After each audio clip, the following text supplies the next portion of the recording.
आज आपका जो टॉपिक है वो है प्रतिकर्षित मोटर। प्रतिकर्षण मोटर यानी रिपल्सन मोटर।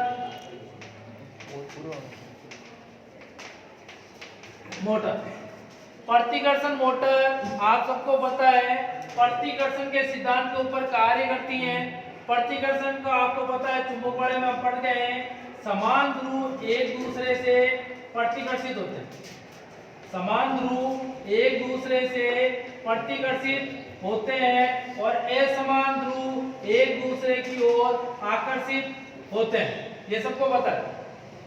तो ये समान ध्रुव के सिद्धांत के ऊपर कार्य करती हैं। इस मोटर के अंदर दो भाग होते हैं, एक होता है स्टेटर, दूसरा होता है रोटर। और जो रोटर होता है वो आर्मेचर प्रकार का होता है।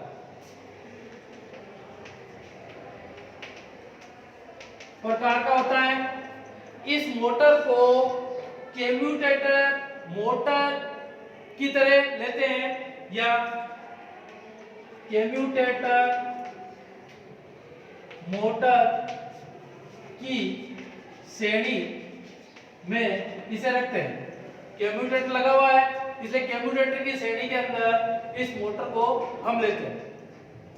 इस मोटर के अंदर क्या होता है, बात करें हम कि इसके कनेक्शन की, डायग्राम की, तो सबको पता है ये इसकी क्या है, फील्ड वाइंडिंग एन ध्रुव और इसका एस ध्रुव। इसका एक पॉइंट यहां से आपको यहां देना है और यहां पर आपको इसे सप्लाई देनी है single phase supply. Single phase supply देते ही इसके अंदर एक प्रत्यावर्ती चुंबकीय क्षेत्र बनता है और इसके अंदर आपका क्या होता है, आर्मेचर होता है। अब आर्मेचर रखने पर जैसे इसे सप्लाई देते हैं एक प्रत्यावर्ती चुंबकीय क्षेत्र बनता है।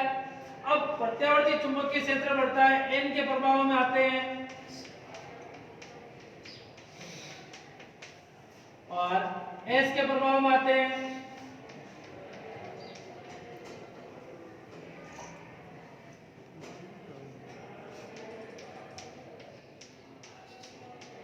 अब इसमें कार्बन की पोजीशन के अनुसार इस मोटर यानी एकमात्र ऐसी मोटर है जिसमें कनेक्शन बदलकर नहीं, कार्बन ग्रुप की पोजीशन बदलकर इस मोटर की घूमने की गति बदली जाती है।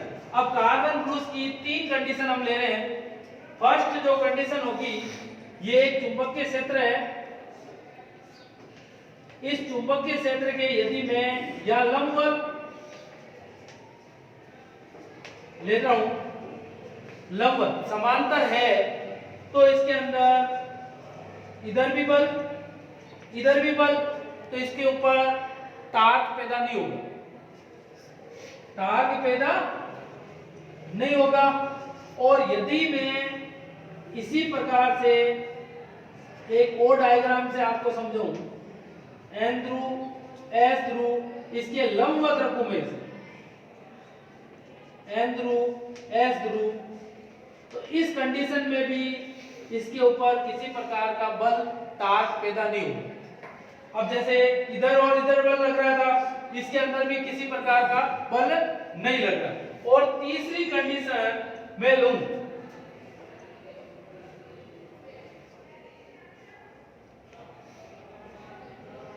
इसको इस प्रकार से लूं तो इसके ऊपर एक बल लगेगा और ये रोटर घूमना चालू कर देगा। अब देखो कैसे, कंडीशन सबको पता है कि जैसे कि 90 डिग्री पे होगा तो सापेक्ष गुणन गति क्या होगी इसकी, शून्य।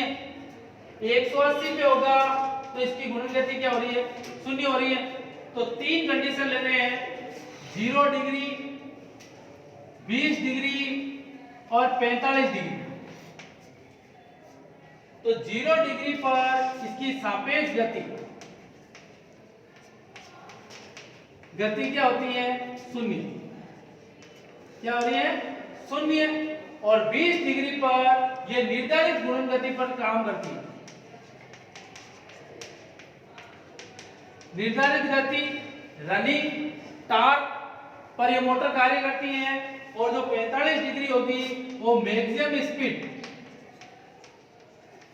पर ये मोटर कार्य करती है। अब कंडीशन आ रही है, कार्बन ब्रूस को आपको इस प्रकार से इसे शॉर्ट करना है।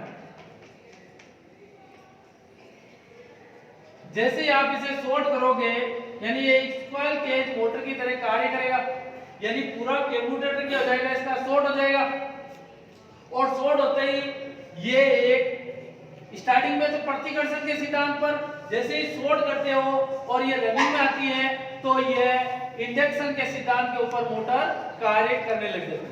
स्टार्टिंग में प्रतिकर्षण के सिद्धांत पर कार्य करेगी। प्रतिकर्षण कैसे, एन के प्रभाव के जो ये हिस्सा आ रहा है इसके और ये जो हिस्सा आ रहा है वो यहाँ पर एन ध्रुव है तो यहाँ पर भी एन ध्रुव लगेगा, यहाँ एस है तो यहाँ पर भी एस ध्रुव लगेगा और दोनों की आपसी प्रतिक्रिया के कारण यहाँ पर समान ध्रुव एक दूसरे का क्या करेंगे, प्रतिकर्षण करेंगे, जिसके कारण इसके ऊपर एक बल लगेगा और मोटर का जो रोटर है वो घूमना चालू कर देगा।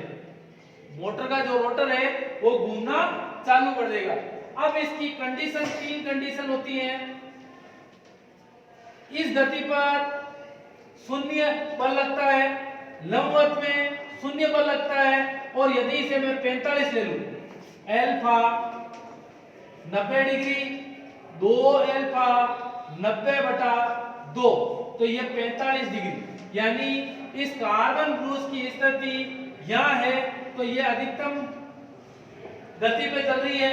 अब मोटर चल रही है मान लो इस दिशा में, क्लॉकवाइज दिशा में चल रही है और यदि मैं इस कार्बन ब्रूस को इस दिशा में लेके आ जाऊं,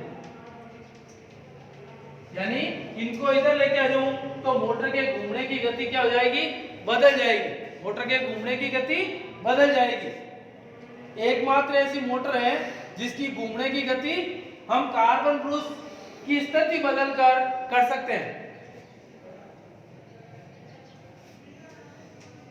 ये मोटर प्रतिकर्षण के सिद्धांत पर कार्य करती है। जैसे ही आप इसे सिंगल फेज की सप्लाई देते हो तो इसके स्टेटर फ्लेक्स के अंदर एक प्रत्यावर्ती चुंबकीय क्षेत्र पैदा होता है, उस प्रभाव एक दूसरे से प्रतिकर्षित करते हैं और उसी सिद्धांत के अकॉर्डिंग